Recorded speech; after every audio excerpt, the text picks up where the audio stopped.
Acho que tem esses dois pontos, né? Primeiro, o Flávio Bolsonaro tentando ampliar, né, os seus apoiadores aí, essas faixas, o que é muito difícil. E é curioso porque algumas pessoas fazem análise. Ele incluiu todos para incluir o centrão, para o centro é todes, né? Essa é uma questão curiosa, né? E, de certa maneira, a esquerda também quer o voto do centro, né? Esse voto aí que fica sempre perdido entre um lado e outro. Mas essa briga familiar, esses discursos familiares, eles acabam extravasando pelas redes sociais e isso é muito curioso, por exemplo. Hoje esse post, na verdade foi ontem, né?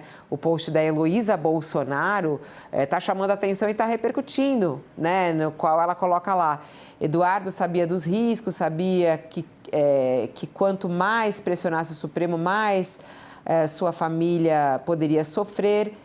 Mesmo assim, ele seguiu e segue firme. Mas, aí ela coloca até em negrito: Eduardo Bolsonaro não está bem, porque continua trabalhando todos os dias de forma voluntária pelo Brasil que acredita. Ele acredita na união, na justiça, na liberdade, acredita que momentos difíceis exigem coragem, fé e perseverança. Aí diz, ele pode não estar bem. Ela está comentando aí um post que disseram, né? Ele pode não estar bem mesmo, é humano, carrega uma cobrança e um peso absurdo nas costas, além da dor, da saudade, mas é incansável também nossa base emocional, firme como uma rocha, mas não deixa a gente desmoronar. Literalmente postei e saí correndo, porque Eduardo Bolsonaro entrou num voo sem ter visto esse post. Mas é isso, essa semana aí ela começa a falar... são muitos sentimentos, até gostaria de gravar um vídeo sem chorar. E começa a defender aí o marido, falando que ele pode não estar bem mesmo e é humano. Quem também falou que ele não estava bem foi Nicolas Ferreira, né? Ele falou, ele não está bem, né? No quebra-queixo ao sair também da visita lá a Bolsonaro. Assim, até que ponto isso entra na análise política, né, Beto? Queria também te perguntar a respeito disso. Isso acaba movimentando as redes sociais, os eleitores que ficam palpitando aqui ou não, mas o que isso interessa na disputa política? Eu acho que, embora sejam temas banais, eles condicionam a vida política, né? A vida, de fato, como diz a esposa do Eduardo, é feita por pessoas, por seres humanos, e esse Game of Thrones, né? Esse jogo de tronos, de poderes, uma vez que o patriarca está na cadeia, começam as puxadas de tapete para ver quem fica com o espólio. Então, o que a gente tem visto nos últimos tempos, Fabiola, que nesses últimas 48 horas ficou gritante, mas a gente já tinha uma aliança, digamos assim, do entorno Bolsonaro que não os filhos. Então, essa aliança da Michelle com o Nicolas, basta ver as declarações da Michelle quando o Nicolas estava fazendo a caminhada dele, né, em direção a Brasília, antes de botar a turma para tomar raio na cabeça lá na esplanada.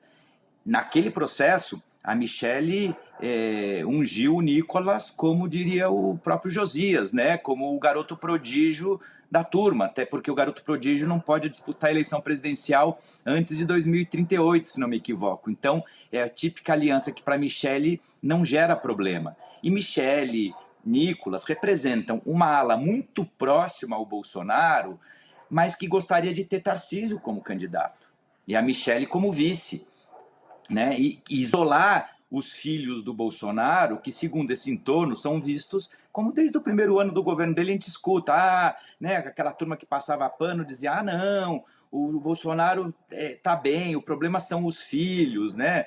Aí o Josias abriu aí uma competição difícil para ver quem, né, tá com os parafusos menos apertados na cabeça. O Carlos Bolsonaro, a gente sempre se comentou que teria a princípio dificuldades, problemas emocionais aí importantes, sempre colocando mensagens cifradas onde o léxico e a semântica exigiam, acho que nem o nosso Poeta News conseguiria traduzir algumas delas para a gente. Agora o Nicolas assume um pouco esse lugar do Jair Renan, que é o quarto filho que deu certo, sem sequelas. Mas assim, o Eduardo completamente desbaratado lá nos Estados Unidos, em Miami. Então assim, de fato, falta um pouco de serenidade, tranquilidade, equilíbrio emocional para essa turma. Então, esses aliados próximos que não da família tentam, obviamente, criar um bolsonarismo sem filhos, eu diria assim. E essa cisão gera essa briga que a gente está vendo, e é natural, porque os filhos, né, se fecham em copas e falam, não, né, a madrasta malvada e o garoto prodígio não vão tomar o que é nosso. E tanto que eles conseguiram a indicação do Flávio, né, que o Jair tocasse no ombro do Flávio. A gente vai ver, aí eu acho que é interessante a gente entrando na segunda parte, né? Quer dizer, vejam as declarações do Flávio nos últimos meses, no último mês e meio, desde o começo do ano. Ele falou primeiro que ele era o mais moderado da família, depois que ele tomou vacina, agora ele usa o TODES. Quais serão os próximos passos? Ele vai dizer que a Terra é redonda? Ele vai dizer que a urna eletrônica sempre funcionou? Que de fato houve uma tentativa de golpe? Que vai liberar o aborto? Obviamente que são concessões para tentar ampliar o eleitorado. Isso, Fabíola, eu acho que mostram duas coisas principais aqui. A primeira, existe um sinal de fragilidade quando o Flávio faz isso. Porque a extrema-direita no mundo inteiro sempre é muito firme com as suas pautas.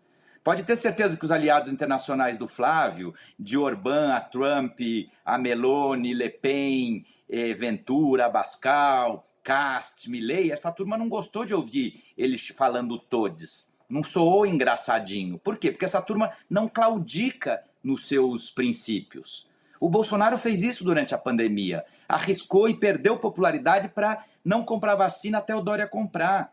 Para até o final ficar oferecendo cloroquina até para a EMA. Isso era uma bandeira política. Ele preferia ser uma minoria majoritária a formar uma maioria política na sociedade, renunciando às suas bandeiras. O Flávio já está renunciando a várias de saída. Isso mostra uma fragilidade de quem sabe que, se não renunciar aos seus princípios, não ganha. Então precisa fazer esses gestos para ampliar.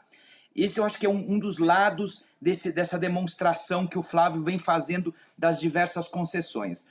A outra é um Flávio que, olhando as pesquisas, entendendo de pesquisas que tem um eleitor nem, que é nem Lula nem Bolsonaro, esse eleitor está pedindo, a grande parte deles tende a se abster, alguns se decantam de última hora, mas é o eleitor que a gente chama eleitor pendular. É onde vai definir quem vai ganhar no segundo turno de uma eleição que será novamente disputada 1,5 ponto para cima, 1,5 ponto para baixo. Então, nesse jogo, o Flávio começa já a fazer esses gestos, pensando sim nesse eleitor, que não é só um eleitor de centro, mas é um eleitor que não gosta nem do Lula nem do Bolsonaro. Então, essas concessões discursivas e de princípios que o Flávio começa a fazer, obviamente elas são para tentar atrair esse eleitor, porque ele vê que não tem a condição, se não fizer esses gestos, de ganhar. Ele está aproveitando para fazer isso neste momento onde ele está jogando parado, sozinho, desmarcado. Por quê? Porque a gente sabe que o governo, tudo que o governo quer e o Lula quer, é o Flávio como adversário. Então, até 4 de abril, o Flávio continuará jogando desmarcado. Porque até 4 de abril, o Tarcísio pode desincompatibilizar e voltar à ribalta. E é tudo que o governo não quer. Então, o Flávio, a gente tem visto, fazendo tudo isso, o único problema que o Flávio hoje em dia tem tido é um fogo amigo, como a gente estava falando, muito próximo, né? Os irmãos versus a madrasta, Nicolas e Quejandos. Fora disso, ele vai de podcast em podcast, ele faz os posts nas redes sociais e ninguém bate nele.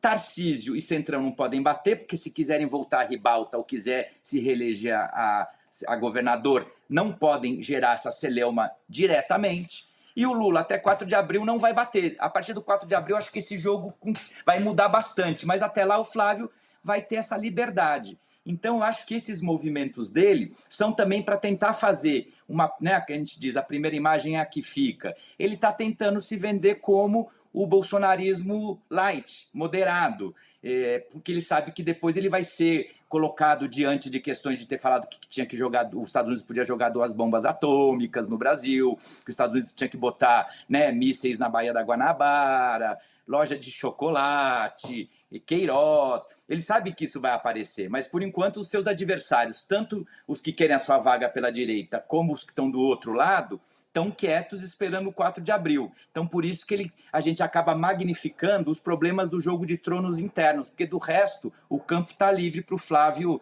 jogar. Mesmo assim, ele está com o problema dos jogadores da sua equipe, porque todos querem a mesma posição. E muitos não acreditam que ele tinha que estar em campo, a começar pela Michelle, pelo Tarcísio e pelo Nicolas.